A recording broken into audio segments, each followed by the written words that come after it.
Olá! Hoje vamos falar da obra O Alto da Compadecida. E vamos fazer isso à luz da filosofia existencialista.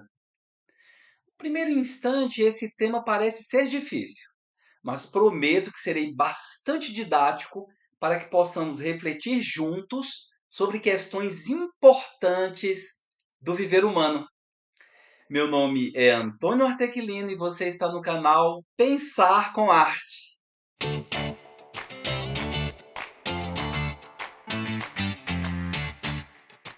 O Alto da Compadecida é uma peça teatral encantadora e cheia de grandes significados. Escrita em 1955 pelo talentoso Ariano Suassuna. Convém esclarecer que Alto é uma peça de teatro curta, geralmente com um único ato, que surgiu na Idade Média, principalmente na Península Ibérica, Espanha e Portugal. Normalmente, os autos são peças de caráter religioso ou moralizante, com personagens alegóricos que representam virtudes, pecados, anjos, demônios e santos.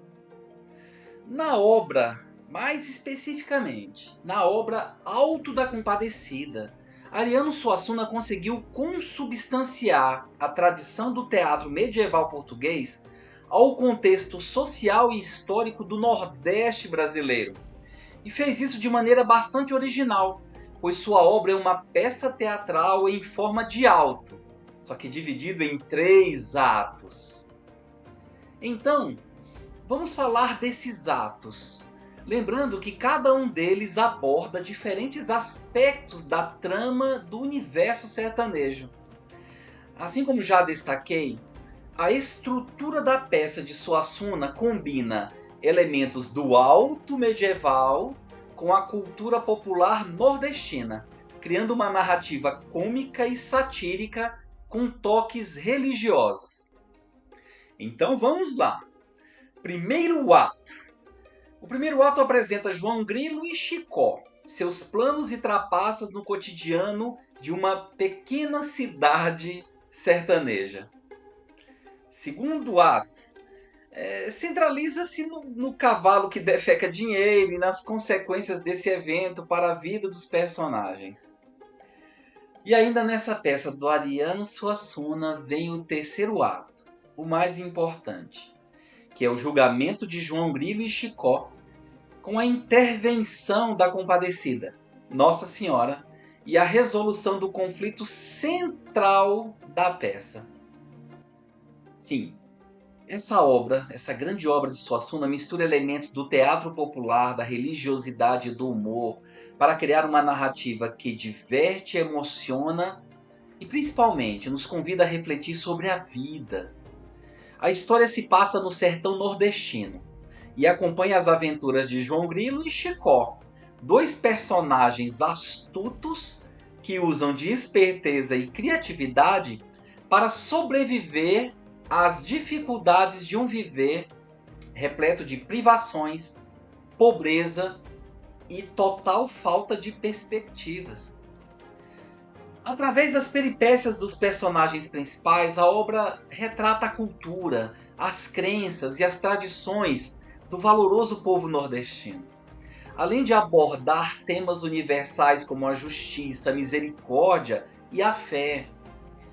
Um dos pontos mais marcantes do Alto da Compadecida é a forma como combina o humor com a reflexão em torno da vida, em torno da religião e das crenças. A obra apresenta uma visão crítica e ao mesmo tempo carinhosa da religiosidade popular, especialmente na cena em que a Virgem Maria, Jesus e o diabo aparecem para julgar as ações humanas. Essa mistura de elementos religiosos com o cotidiano do povo reforça a ideia de que a fé e a esperança são forças essenciais na vida das pessoas, mesmo diante das adversidades, que não são poucas. A peça também destaca a inteligência e a esperteza dos personagens, que usam de uma certa malícia para driblar as dificuldades. mostrando que a astúcia pode ser uma arma poderosa na luta pela sobrevivência. Além disso, o texto de Suassuna valoriza a cultura nordestina, suas expressões, tradições e linguagem peculiar, rica em expressões típicas e sotaque característico da região, enriquecendo a ambientação e a própria caracterização dos personagens. Tudo isso contribui para a valorização da identidade regional nordestina. E eu sou filho de pai paraibano e mãe cearense, motivo pelo qual a obra de Suassuna me sensibiliza de uma forma muito, mas muito especial. Os problemas existem, e a peça, por meio do humor e da sátira, faz uma crítica contundente à preponderância da desigualdade social, da hipocrisia religiosa e das injustiças de toda sorte. Temas que estão presentes na realidade do Nordeste, até mesmo nos dias atuais. Além disso, a figura da compadecida, representando a Virgem Maria, é fundamental para a resolução do conflito, trazendo um elemento de esperança e também de fé à narrativa. Por sua vez, o existencialismo, que é uma corrente filosófica que se dedica a compreender a condição humana de uma forma profunda e muitas vezes desafiadora, pode nos ajudar a compreender melhor essa grande obra de Suassuna. O existencialismo enfatiza a liberdade individual, a responsabilidade pessoal e a busca por significado em um mundo que por si só muitas vezes parece sem sentido. Para os existencialistas, a existência precede a essência, ou seja, primeiro existimos e só depois, através das nossas escolhas e ações, construímos quem verdadeiramente somos e que significado queremos dar às nossas vidas. A propósito, a frase "a existência precede a essência" foi formulada pelo filósofo existencialista Jean-Paul Sartre, no seu livro O Existencialismo é um Humanismo, que foi publicado pela primeira vez no ano de 1946, na França. Diferentemente de outras filosofias que postulam que a essência, ou seja, a natureza ou características intrínsecas, precede a existência, o existencialismo argumenta que não há essência predeterminada para o ser humano. Portanto, a ideia de que a existência precede a essência significa que o ser humano não nasce pronto, com uma natureza predefinida, mas sim que ele se faz, se constrói ao longo da vida, através das escolhas e ações que realiza, sendo plenamente responsável pelas consequências de seus atos. Sartre dizia que nós estamos condenados à liberdade de escolher. Essa perspectiva destaca que não há uma natureza humana predeterminada e que cada pessoa deve criar seu próprio caminho, enfrentando a angústia, a dúvida e a incerteza que essa liberdade traz. Os principais filósofos do existencialismo incluem Søren Kierkegaard, considerado o precursor do existencialismo, Friedrich Nietzsche, Martin Heidegger, Jean-Paul Sartre, Simone de Beauvoir, Albert Camus e vários outros. Todos são relevantes, cada um com suas próprias contribuições e perspectivas. Então vamos exemplificar. Vamos começar falando de Søren Kierkegaard, filósofo, teólogo, poeta e crítico social dinamarquês, amplamente considerado o primeiro filósofo existencialista. Ele fez a abordagem da experiência individual e da liberdade de escolha. Um livro de Kierkegaard que me marcou profundamente e que marcou minhas reflexões sobre a vida foi o livro O Desespero Humano, publicado em 1849. Esse livro examina o desejo do homem de entender Deus e trata da questão do desespero como sendo o único mal para o qual não há cura. Aliás, muitos dos termos utilizados nesse livro mostram uma conexão inegável com os conceitos utilizados mais tarde pelo importante e célebre psicanalista austríaco Sigmund Freud. Agora vamos falar de Nietzsche.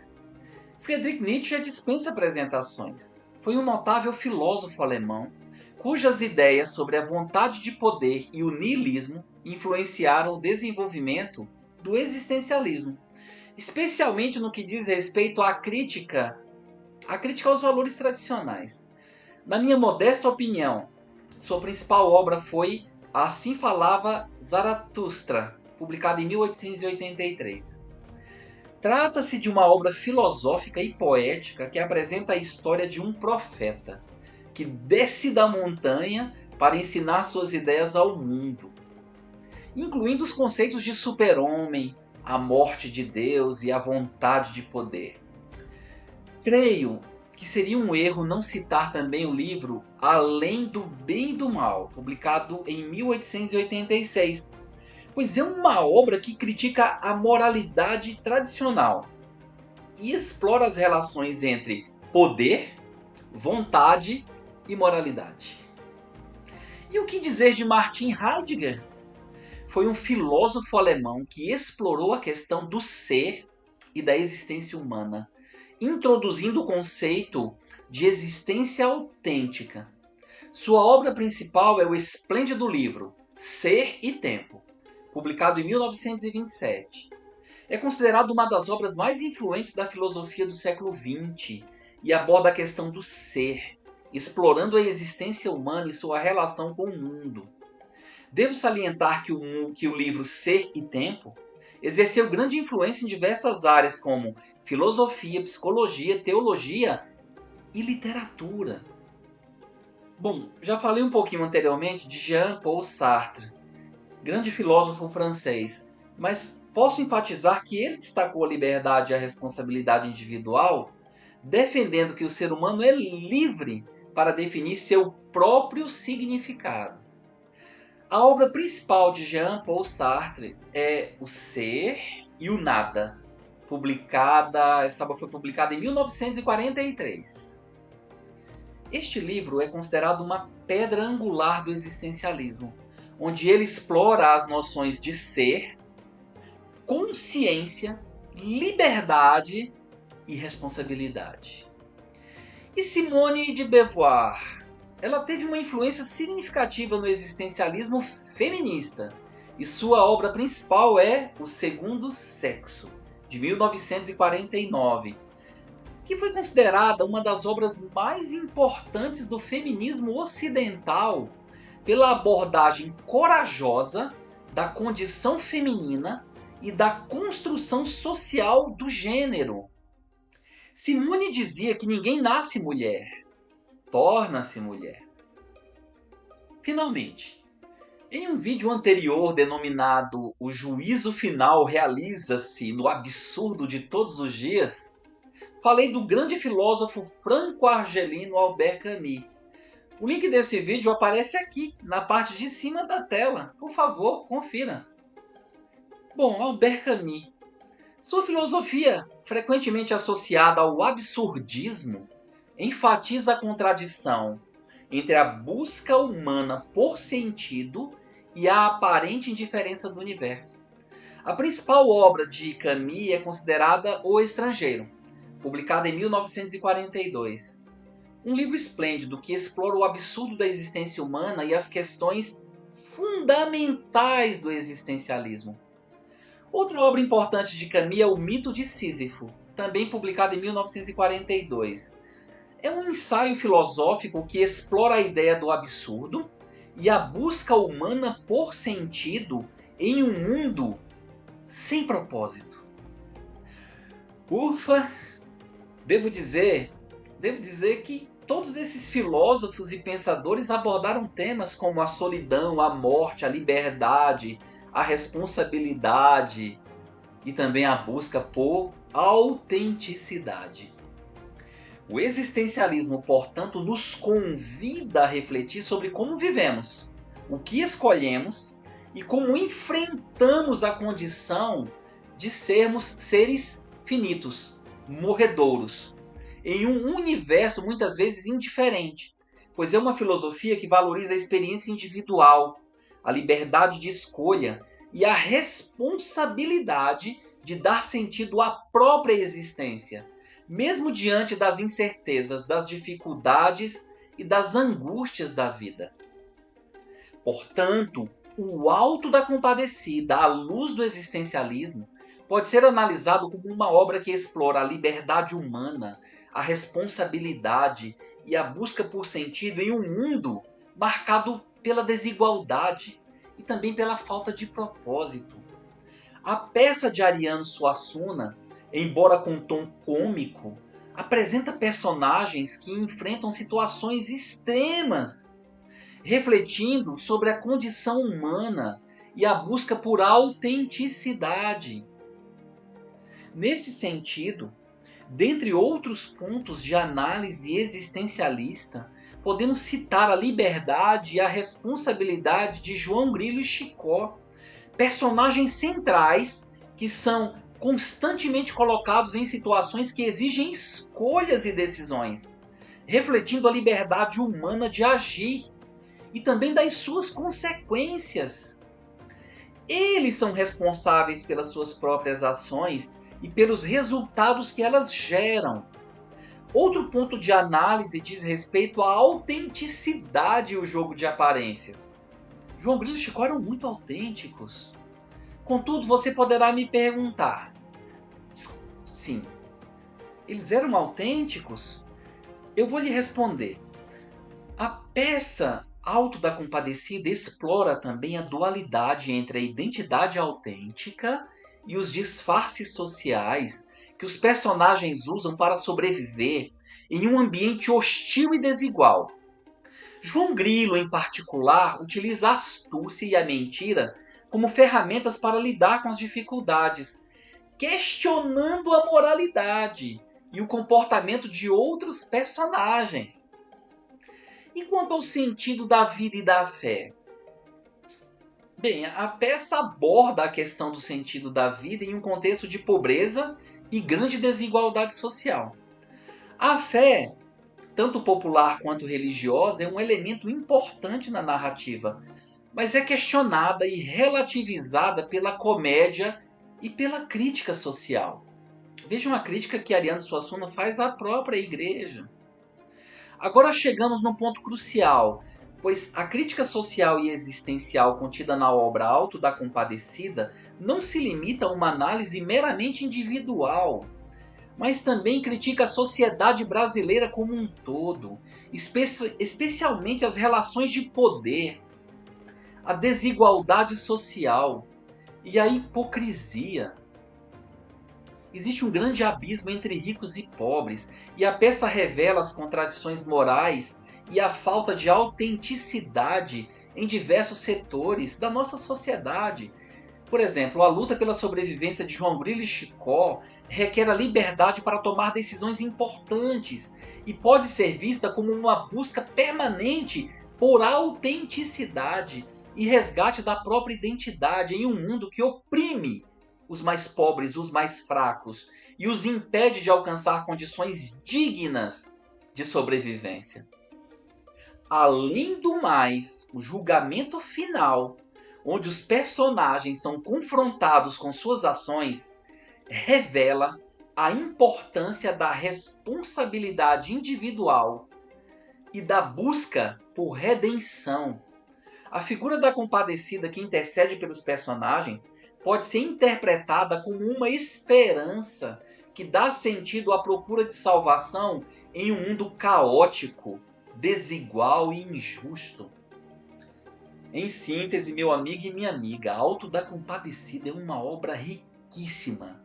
É rica em possibilidades de análise existencialista, que através de uma narrativa cômica e popular questiona a condição humana, a liberdade, a responsabilidade e o sentido da vida em um contexto social muito complexo, repleto de grandes contradições, culturalmente muito rico, majoritariamente pobre e, consequentemente, extremamente injusto e desigual.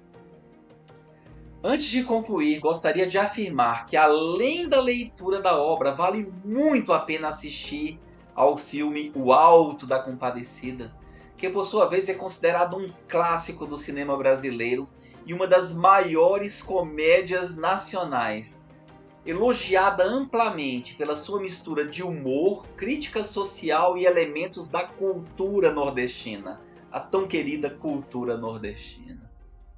Essa produção cinematográfica oferece um humor inteligente e cativante, pois é repleta de cenas muito engraçadas, com diálogos bem construídos e personagens carismáticos. Considero impecáveis as atuações de Matheus Nastergalli e Selton Mello, como João Grilo e Chicó, respectivamente. Posso afirmar que se trata de uma adaptação fiel da obra de Ariano Suassuna, porque o filme consegue capturar a essência da peça teatral com sua linguagem regional e personagens inesquecíveis. Além disso, a trilha sonora do filme contribui para criar uma atmosfera única e envolvente da produção. Espero, sinceramente, que você tenha gostado da análise da peça Alto da Compadecida, do grande Ariano Suassuna, à luz do existencialismo. Se você gostou deste vídeo, deixe um like. Se não for inscrito, inscreva-se, por favor. Vamos continuar juntos. Temos muitas análises a fazer, muitos diálogos a empreender. Um grande abraço e muito obrigado. Até a próxima.